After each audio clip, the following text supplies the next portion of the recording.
Sir, the possibility of successfully navigating an asteroid field is approximately 3,720 to 1. Never tell me the odds. I'm Pete Mitchell. He's Peyton Jones. And this is the Church Planter Podcast.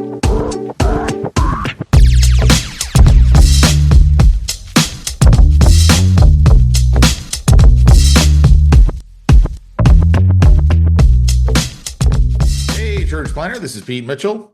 And this is Peyton Jones. Oh, is that Peyton Jones? Hey, buddy. It's been a minute. Dude, so what's been going on with you? Oh, right man. before the podcast, I gave you the lowdown on me. So No, that's great. My brother came into town. no way. Yeah, man. He hasn't been to Southern California for 38 years. So he stayed in my apartment, and even the people who dropped it, I've told you guys before on the podcast, he looks like my twin. And so even the people that dropped him off go, oh my gosh, like you're kidding. Like they're people that are from Virginia that he works with, and they dropped him off here from this guy. He was at this weapons expo. And when I say weapons expo, it's like governmental weapons expo. The good ones. Yeah, man, you're talking like things that pierce through concrete and all this crazy stuff. And he was telling me about like some of the weapons that are displayed there. And he's like, he's like, you got to go with me. And I couldn't go. He was going to get me in. He told me, he goes, I said, oh, so you're kind of like a big deal with this thing. He goes, let me put it this way. I'm one of the only people wearing a suit there. So I'm like, oh, Your brother was wearing a suit? Yeah. Yeah. So he's pretty high up, dude, in his field in the government. He deals mainly with like budgets. When I tell people it's quartermastering, he corrects me and says it's not quite that. But anyways, I never fully understand what he does. But everybody wants him to buy their stuff. So when they see him coming, like almost all of them know him. He's the guy that gets you the contracts. So he goes to this thing and he walks the floor and everybody, chats with him and what have you. But yeah, anyways, but they dropped him off and they're like, oh my gosh, are you guys twins? And he's like, no. And she's like, you said you looked alike, but you guys aren't twins? No, you got to be twins. And he's like, nope, we're not twins. And we got that a few times. We've been getting that since, gosh, man, like late 90s. In fact, when he showed up at my senior grad night, he did security for it. Everybody kept going, Peyton, why are you working security? And he's like, I'm not Peyton. So that's just kind of been a thing, And of course, he didn't have long hair. So they're like, you cut your hair. Oh my gosh, And so I had long hair back then down in my butt. And so anyways. Wait, you could have just said I had hair back then. I had hair back then. Well, he did. He had Marine Corps hair. He had he was in the Marine Corps when he did that. He came out from my graduation and then worked security. But yeah, anyways, it was good, man. It was such a good time. Me and my brother, man, we just sit there and talk and talk and talk. He's one of my best friends, so don't get jelly. But yeah, it was just really good, man. You used the caveat, one of my best friends. One of. You didn't introduce him like you did Chris Langham and go, this is my best friend right in front of me. Well, so I introduced him to Bo Moffitt and said, Bo Moffitt's my best friend. And he goes, you say that about a lot of people. So you just got to know that. I'm feeling less and less important the more you talk. I only have as many best friends on this hand. That's it. So you're my only best friend I do a podcast with. That's a horrible caveat. No, that's a good one because you wouldn't have said that back when you were doing it with Barry and your wife. Barry wasn't my best friend. I don't know. You might have called him that. No, I wouldn't have. Barry's your best friend now since he works for you. Well, what's funny is he works for me, but he's had another manager, not me. Oh, okay. That's So, good. I mean, he never really had to talk to me, which is probably good for him. That's But great. now I've pulled him over. I'm like, yeah, I need Barry here. I'm trading a Barry for a Benz. You get Benz, I get Barry. Nice. Well Yeah. played. Well played. I guess, being being one of the owners kind of gives you the perks. Nah, I'm taking that employee. You get this one. That's That's right. how we're doing this. A Benz is a music. great guy. Don't get me wrong. Benz is awesome. You know Yeah, it's Benz. You could, musical bins. You can yeah. move them around where you need them. Skinny Benz. He's not so Skinny skinny. bins. Yeah. You know, Well, I was he's been thinking like working with Pete. He's not so skinny anymore. he keeps him fat and sassy. Well, yeah, I mean that was the biggest thing in my life. Not much going on, brother, to be honest. I mean, I'm uh I'm going through a reading phase again. I'm starting to read a lot. So that's really good. That's a sign that I'm fully recovered now from the book. My energy's up. I'm reading, going through a real hungry book phase. Like I just want to read everything in my library, and I haven't been there in a long time. So, um, last couple of years have just been book, book, book, book, book. And that's it. So not much going on. How about you? Uh, well, I mean, other than like what you and I were talking about before, I'm trying to move. That's obviously the biggest thing that's going on. Our business is growing like crazy, like nuts. I, it's funny. I was thinking about this the other day. I did a training for all of our Bivo pastors. For those who are new to the podcast, Peyton and I used to do something called Bivo Inner Circle. And then we had the Platinum Bivo Inner Circle where I was trying to teach guys how to do what I did because I found it to be a very lucrative business when you're on the consulting side of things. And time gave you time, the thing that you need as a church planner, especially if you've got a family, because I'll tell you right now, what always gets cut is the family. Because you feel like, hey, I got this calling from God to do this church, and then I got to work, and what gets cut? Always the family. So I was trying to show these guys how to do this stuff, and some of the guys took it and took like a duck to water and have just been killing it. In fact, I can Mm, think about one guy that I don't know that it's because he went through my training, but I would say it was the first one that he did, and it definitely got him on the path where now he is doing all kinds of stuff. In fact, he's even taken training pastors in a different direction and teaching them how to do Facebook ads and stuff like that. I mean, just nice. really, really solid dude.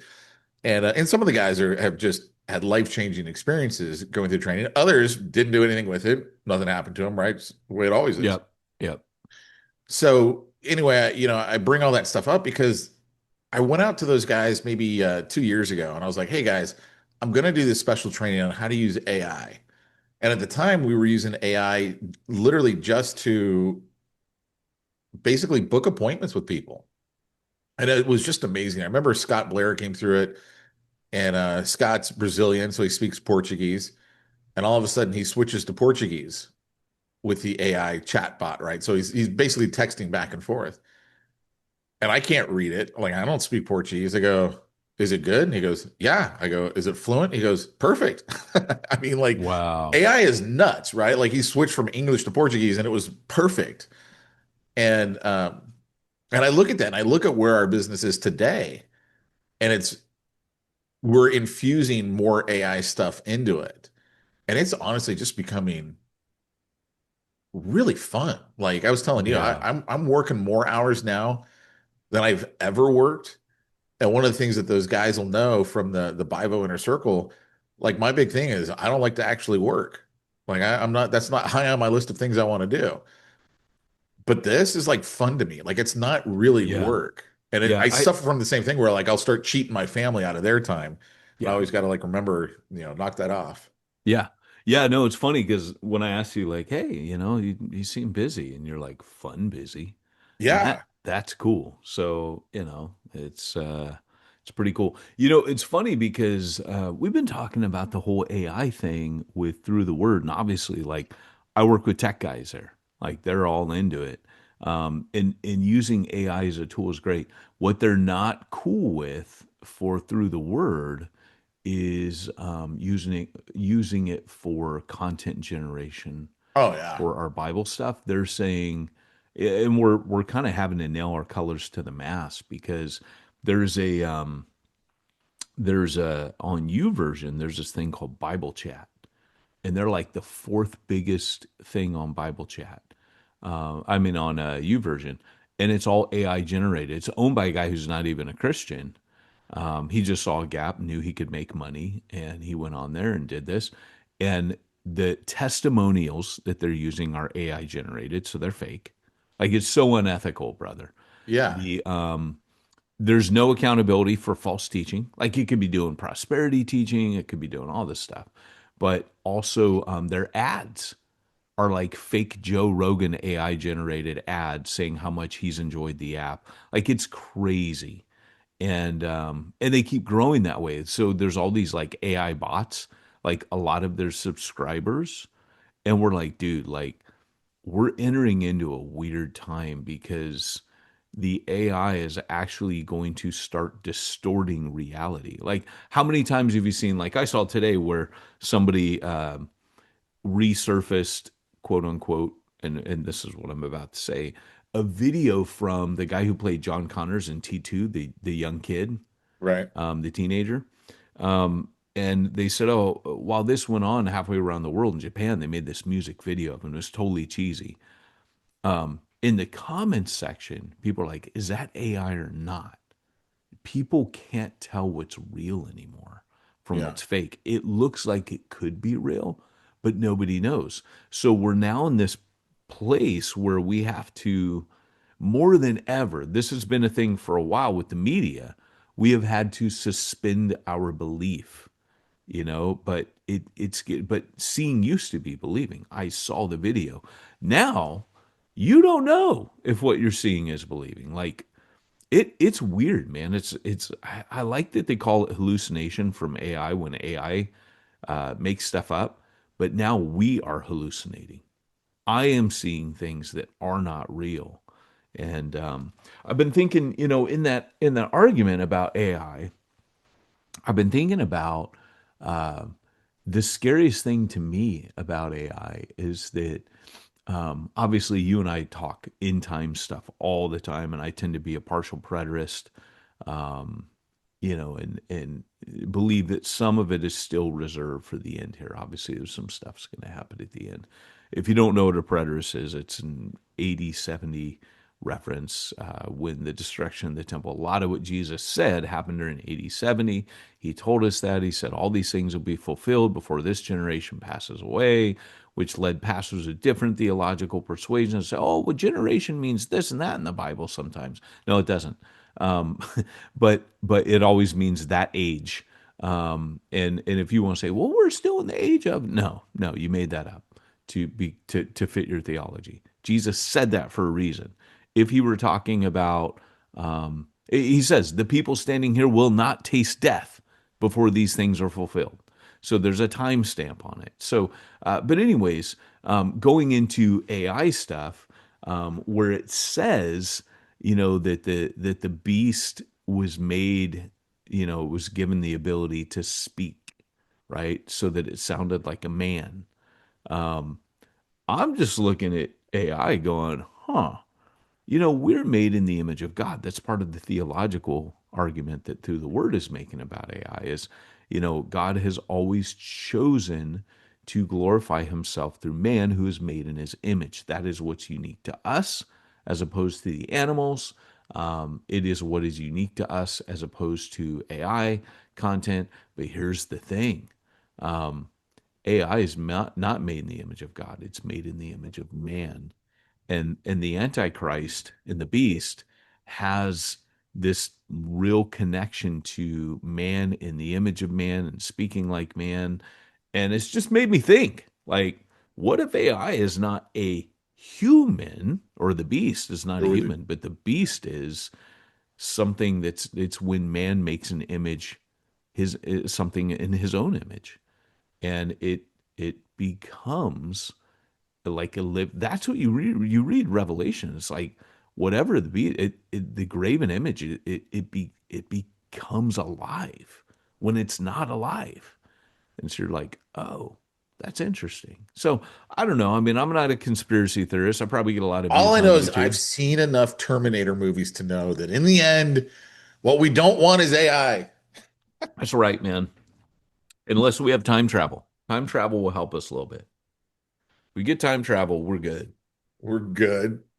Yeah, man. We Okay. just keep sending things back before they do and all that. I'm down for that, you know. All of a sudden, like another Peyton turns up. Hey Pete, listen to me. We gotta go. So if I you ever love it. hear a Skynet broadcast, you'll know that Pete and I got a time machine. I love it. Yeah. So anyway, that's what's going on with me and all the fun, good stuff, right? Well, great Scott, Pete. You know what time it is? Oh, great Scott. It's time for this week's topic. Let's get down to the nitty gritty.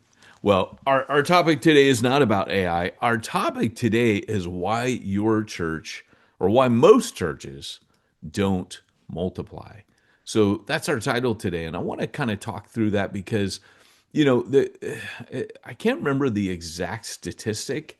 And I don't believe most of the statistics, anyways, but it is actually, according to Exponential, it was less than 10% of churches out there multiply.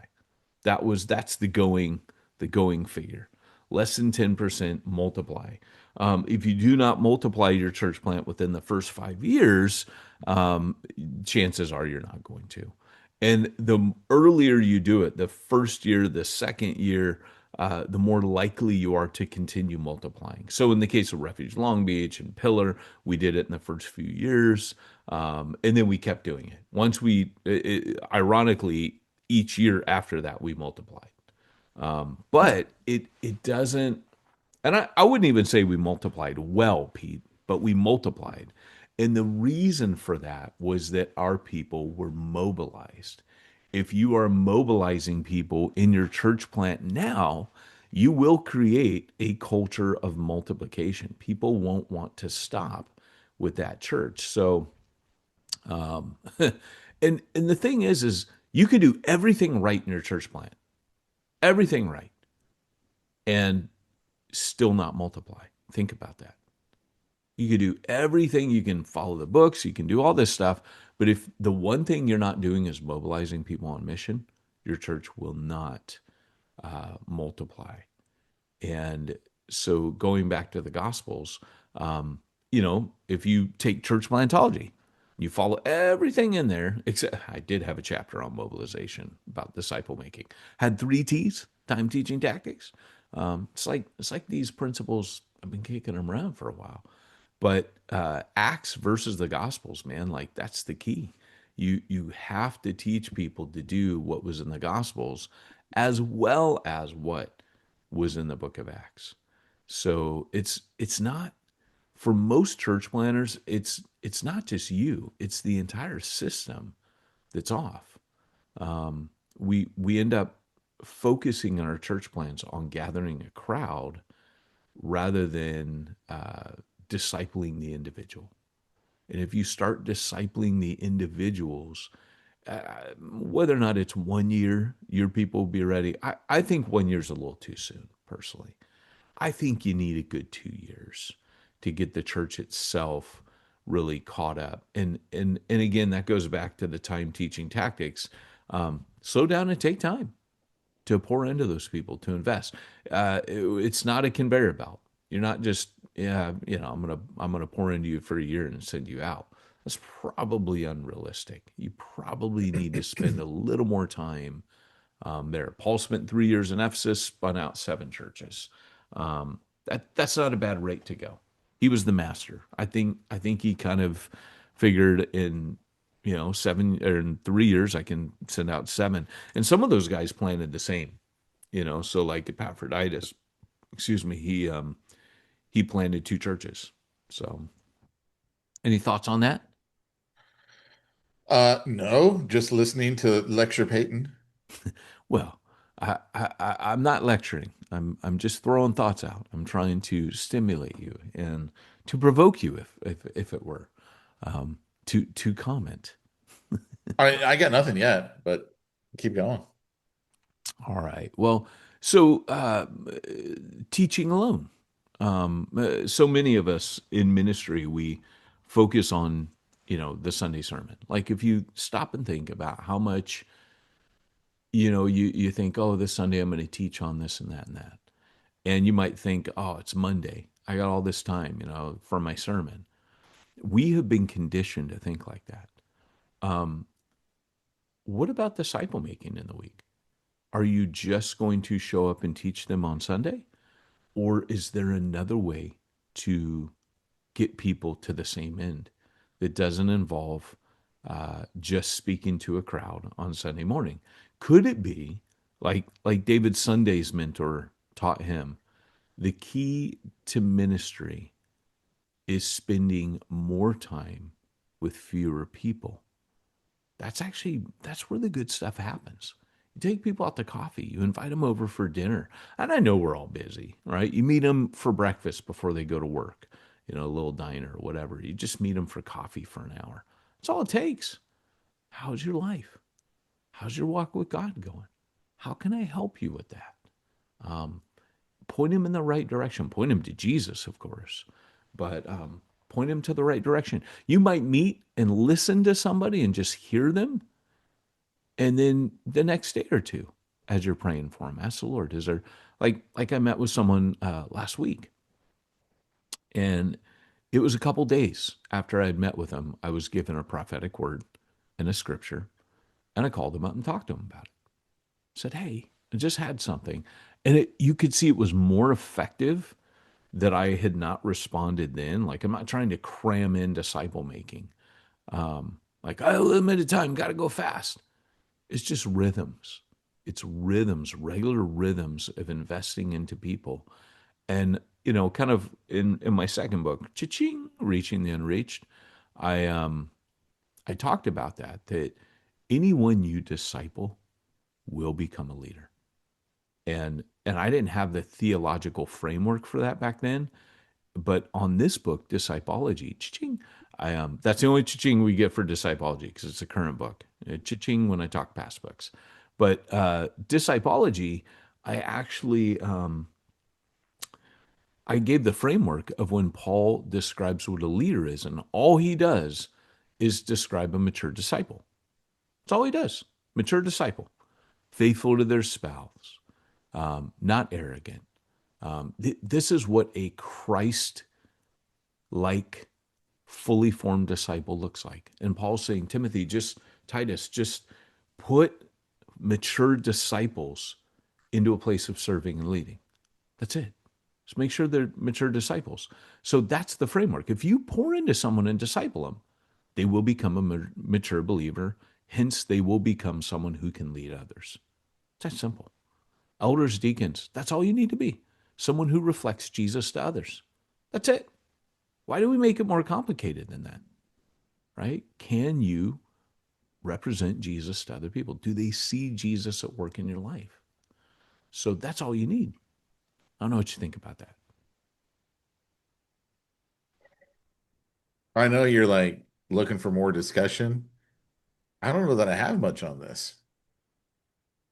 Well, I know it's ironic because some of the things that you're saying, I'm listening to and I'm thinking about what seems to be most important to pastors. I should back that up. That's not the right phrase. It's not what seems to be most important. What actions we see that they take. That's what leads us to believe it's more important. I don't think it is. Like, I think a good example is my church, right? My church, uh, it's in Texas. Texas, like, big church is just a thing here, right? Like, and I would say probably every pastor in Texas wants to have a big church. And the reality is, though, like, our church really pushes the small groups. And it's because all the pastors have been so impacted by being in small groups their entire lives. So it is the big thing that they push. But at the same time, it's also like, invite people to church, invite people, like, you want the bigger church. Well, I don't know that that's, they want people to hear Jesus for sure. But I look at church and I look at what we went through at, like, let's say Refuge Long Beach, what you're going through right now at your current church plant. Like, there's an intimacy when it's small groups meeting. Like, you Yeah. really, people on a different level. And that's why they feel so passionate about small groups as well. But it's also harder to get someone to go to a small group, right? If they don't know anyone, like, people don't really want to sign up. And, what about the weird church people? What's this group going to be? That kind of a thing. So, it's fascinating to me, which, by the way, is something you asked me about the other day that this conversation just sparked in my head. When I was visiting my family over our kids' spring break, right? I hadn't been back to California since we left, so I hated going back. But, one of the stories that my dad told me that I'd never heard before in my entire life, right? 50 years old, never heard this story from my dad. He had been praying, you know, constantly for months. Lord, what do you want me to do with my life? What do you want me to do with my life? Right? Looking for that direction that all of us, I think, on one level or another, look for. Just like you and I were talking about before the call, right? Looking for Yeah. direction. And he felt like God kept telling him, be a pastor, be a pastor. He's like, that can't be right. That can't be. And then, and the part of the story that I'd never heard before, and I'd never heard really that part either, but I can't remember exactly what the circumstances were, but one day he was really praying about it. And he goes, it's the only time in my life where I heard the audible voice of God say, be a pastor and a good one. Mm, And like for him, just like almost how we were talking about before, when it comes to making choices in life, we were talking about Nehemiah. He had his vision, right? Build the wall, build the wall, build the wall. If you wanted to take him away, like the other kings want to do, hey, come down here and meet with us. He's like, no, it's not going to help me build the wall. This is my vision. This is what I'm doing. Like for my dad, that was his vision. That's what he was doing. Like, be a pastor and a good one. But along those lines, right? He went to seminary. He went to Talbot back before it was a part of Biola, and all these pastors would come in and talk. And he's like, oh, that's what I want to be a mega pastor too. I'll be invited back, right? And like, there's so much of that. Like that's, and then he realized though later, like that's not what God has called him to. Be a pastor yeah. and a good one is not be a pastor and a good one of a big size church. Like Right. maybe God does that, maybe he doesn't. Maybe you're, a Rick Warren. Maybe you're not. Maybe you're, what was his name? Carl Yeah. Vader's. Carl Vader. I was thinking of him as you're talking. I'm like, thank God for Carl Vader's who gave those guys legitimacy. Yeah, Finally, someone who spoke out and said, hey, you're not all called to be that. You're not failing because you're not a mega. You didn't yeah. you didn't break this barrier, that barrier, all that nonsense. But like that's so much in our mindsets. And on one level, just like you and I have talked about for years, there's ego and impact. I want to Yeah. have impact on people, but there's also the ego, right? We still have ulterior thinking, maybe not even on the surface level, maybe subconsciously. So I do wonder, how many of our church planners, the focus isn't multiplication, not necessarily Addition. It's addition. it's addition, but it's not multiplication because, for one, that's just not the way our society is. It's not the way Yeah. the Christian society is. It's not what they've been exposed to their whole life. It's not about, how do I set up a church plant that's going to be sending out church plants? That's not the mindset. Well, like, okay. So, for example, like, I've been to pastors' churches like Hugh Halter's church is small. Alan Hirsch's church when he was in LA was small. Some of Paul's churches were small, and they were meant to be, or there are various factors for that. Um, you don't need to have a large church. Now, it's okay to a certain degree to be like, let's say you're 20 people, and you're like, you have to make a choice. Am I a house church with 20 people? Or do I want to, like, for me, I'm a community church. I've pastored mega church, I've grown a mega church, but I am most comfortable with somewhere around 100 to 200 people. That's where I'm the happiest. It's enough, but it's not too much. Everybody still knows everybody. There's all of the gifts in play. There are multiple outreaches. You can plant off easily. And like refuge, like, I think the biggest we ever got was like 120. Did we get that big? Are you Yeah. serious? Yeah. Yeah. We got that big, particularly towards the last year when I handed it off. That was our biggest year. Interesting. Um, yeah, I mean, we filled that new building pretty well. Um, and I kind of look at, there is a point at which, like for me, 120, I'm good. I don't feel like we got to grow any more than that. Um, and so for me, if I'm like where I'm at right now, I got about 40 people in my church plant. Um, I celebrate every disciple made, every new person that hears the gospel, everyone who becomes a disciple or follower of Jesus. That's exciting to me, and I will continue. But yes, the apostolic part of me will always seek to mobilize internally and to multiply externally. That's what apostolics do. So that's where, uh, and you've heard me say that for years, right? Like mobilization internally. I'm a catalyst. You're a mobilizer. That's the inward face. And I said that way back in plantology. So all this stuff is not new in my thinking.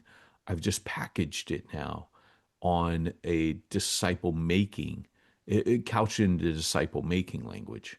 And so this is the thing. This is where people are, like for your dad, going back to his story. What I love about that is I do believe that there is a call to ministry to leave your nets, which your dad had, right? Which I Yep. had.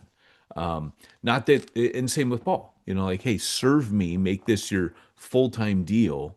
And not that every Christian is not called to be a witness, but there are people who they leave their nets and they go, I'm just doing this full time. That does require a call from the Lord, because that second calling at the boats, when he said, follow me and I'll make you fishers of men, he was calling them to leave their nets. They were leaving the town of Capernaum when he said that. He had told them the day before, hey, I have to go. Like the Lord's sending me out. I've got to preach the kingdom for this reason. I was sent. Jesus was going on his apostolic mission, and he invites them with him to train. But here's the thing. What if the average believer in your church needs to know that they could too serve God, even if they don't leave their nets? Where are they going to get that call from? From you as a leader. You are the equiper, you are their leader. You have to spy out in them, call out in them what you see. Like they always say, the I see in you stuff that Jesus does all throughout John 1. So that's where mobilization starts. You start taking everyday believers with you into ministry. They're not going to be pastors. What we do is we think, oh, they're never going to be a pastor, so I won't bother spending time with them, training them. Wrong. They are going to be a witness where they're at, but they do need training, right? They need discipleship and mentorship. They still need to know the basics of how God works in your life. The conversation you had with me before this call, like your church has been teaching people how to know the will of God. They need all of that, right? Where are they going to get that? They're not just going to get it from Sundays. So by you showing up in their life and spending time with them, and your leaders, by the way, because it can't just be you, which means you may need to disciple your leaders first. Hopefully, you're doing that already. That you see yourself as on a team leadership. Which, if you don't know, I'm a big team leadership guy. We had the team leadership podcast. My not next book, but the book after that would be called Teamology. My first book, which is now called How to Make a Fist, was all about team leadership. These are the things that it's really important. But you should be shepherding and discipling your team like Jesus did, or like Paul did his team. But beyond your team, then the rest of you go and equip. And so you should be um, letting people, you should be what the Lord was directly to your dad for his call to leave his nets. You should be that for the gifting of every person. You should be calling out their gifts. You should be, leaning into their passions and their burdens and hearing those and giving voice to them. And like one of the guys that I'm discipling right now, he's my neighbor. I was walking past his house the other night, and he, he goes, "Hey man," he was getting home from work, and I said, "What are you doing?" And he's like, "Oh, just getting home." And I said, he goes, "What are you doing?" I said, "I'm walking up to hear the SpaceX reentry, which was landing off the coast of San Diego." And they said, "Oh, if you go in this 15-minute windows, if there's a sonic boom, you might hear it, you might even see something." So I said, "Oh, I'm walking up top of the street to see the reentry of the rocket," and he goes, "Oh, when's that happening?" I said, "Well, it's happening right now. Like we got like 3 minutes till the window starts." So I said, "I bet we'll see a bunch of people up there." Sure enough, there's a bunch of people up there on the bluff because I live in a neighborhood that's off a lagoon. It's got a little bluff, and you can see, no buildings in your way. And so he goes, "Oh, I'll come with you." And so we walk up there. We wait around. No sonic boom, but that whole time we're standing there on this bluff overlooking the ocean. I'm talking to him about, "Hey, I'm thinking about what we talked about last time. About how the Lord was putting on your heart about prisoners getting out of prison." And I told him the story about Refuge Long Beach, a guy with the muscle grills. And I said, "You've got a transport company. What would be the chances that God uses your transport company to start training guys getting out of prison so that they have a job and they have stability, and you start discipling them?" He's only been walking with the Lord this year. Like, he's new. And he's like, "That's kind of what I was thinking." But he needs somebody to call it out, like to see, like to help him envision how the Lord might want. And I can't force it. I don't tell him this is what the Lord's going to do through you. I'm just teasing out. I'm helping him explore. But the validity of having a pastor or a mentor or a mature believer calling these things out, it cannot be underestimated, because it's like you're giving permission for them to use their gifts. You're starting to put people into that tactical phase. We're spending time, I'm teaching him, and this is the tactical. And because I'm planting, I said, how can we as a church get behind that vision? How can we help? How can this little church plant we have, how can we help mobilize you into this? That's what you do. If you can mobilize a guy like that, watch out. And he's a total evangelist. I had to tell him that night, "You're an evangelist, right?" And he's like, I am. See, that's funny because I'm thinking I got to share the gospel all the time. I'm thinking more and more about that. And I'm getting bolder and bolder. But he's a total evangelist. But that's what it looks like. So if you're not doing this stuff, if all you're thinking about is your Sunday sermon, that's why your church won't multiply. You've got to mobilize. Hence, #discipology. There you go. That's all I got, Pete. Well, I like it, man. It's food for thought. It's stuff to think about. But, the real question is, how do I take care of all my bookkeeping? I got to focus on all this discipleship and Yeah, if you're multiplication. mobilizing people, man, you gotta, you don't have time for that. You know what I do, Pete? I give all my bookkeeping responsibilities to an organization called Simplified Church. And they're at simplifiedchurch.com, which is very convenient.